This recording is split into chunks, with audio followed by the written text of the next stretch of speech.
झारखंड मुक्ति मोर्चा की नेता और शिबू सोरेन की बड़ी बहू सीता सोरेन ने अपने पद से इस्तीफा दे दिया। उन्होंने पार्टी की सदस्यता छोड़ दी है। सीता सोरेन 3 बार की विधायक हैं, झारखंड मुक्ति मोर्चा की केंद्रीय महासचिव हैं। उनके पति दुर्गा सोरेन की 2009 में मृत्यु हो चुकी है और दुर्गा सोरेन को शिबू सोरेन का उत्तराधिकारी माना जाता था। पार्टी में सारा कामकाज, पार्टी के अंदर का जो भी काम होता था शिबू सोरेन के बाद दुर्गा सोरेन ही देखते थे। 2009 तक उनकी मृत्यु के बाद हेमंत सोरेन राजनीति में आए और फिर वे उत्तराधिकारी बने। यहाँ आपको बता दें कि 31 जनवरी को ईडी ने तत्कालीन मुख्यमंत्री झारखंड के हेमंत सोरेन को गिरफ्तार कर लिया था और जिसके बाद झारखंड के मुख्यमंत्री की कुर्सी पर चंपई सोरेन बैठे।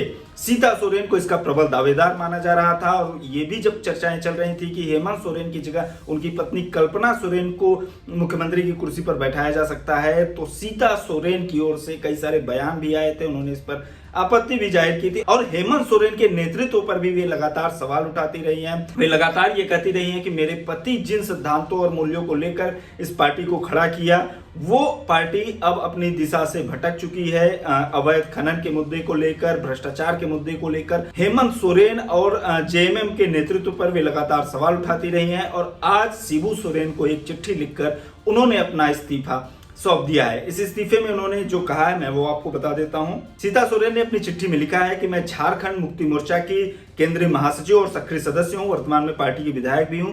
अत्यंत दुखी हृदय से मैं पार्टी की सदस्यता से इस्तीफा दे रही हूं। सीता सोरेन ने कहा कि मेरे पति स्वर्गीय दुर्गा सोरेन झारखंड आंदोलन के अग्रणी योद्धा और महान क्रांतिकारी थे। उनके निधन के बाद से ही मैं और मेरा परिवार लगातार उपेक्षा का शिकार हो रहे हैं। पार्टी और परिवार के सदस्यों द्वारा हमें अलग थलग किया गया है, जो मेरे लिए अत्यंत पीड़ादायक रहा है। मैंने उम्मीद की थी कि समय के साथ स्थितियां सुधरेंगी, लेकिन दुर्भाग्यवश ऐसा नहीं हुआ। तो उन्होंने पार्टी में जो उनके पति का योगदान था उसका उल्लेख करते हुए पार्टी और परिवार दोनों की ओर से उपेक्षा का आरोप लगाया। उनका कहना है कि पार्टी और परिवार दोनों ही उनको उपेक्षा कर रहे थे, उनके परिवार का। यही वजह है कि कुछ साल पहले दुर्गा सोरेन की दोनों बेटियों ने दुर्गा सोरेन सेना नाम के एक समानांतर संगठन झारखंड मुक्ति मोर्चा के सामने खड़ा करने की कोशिश की थी और उनकी दोनों बेटियां भी और सीता सोरेन भी कई बार खुले मन से सार्वजनिक सभाओं में भी हेमंत सोरेन और पार्टी की नीतियों की कई बार आलोचना कर चुकी हैं।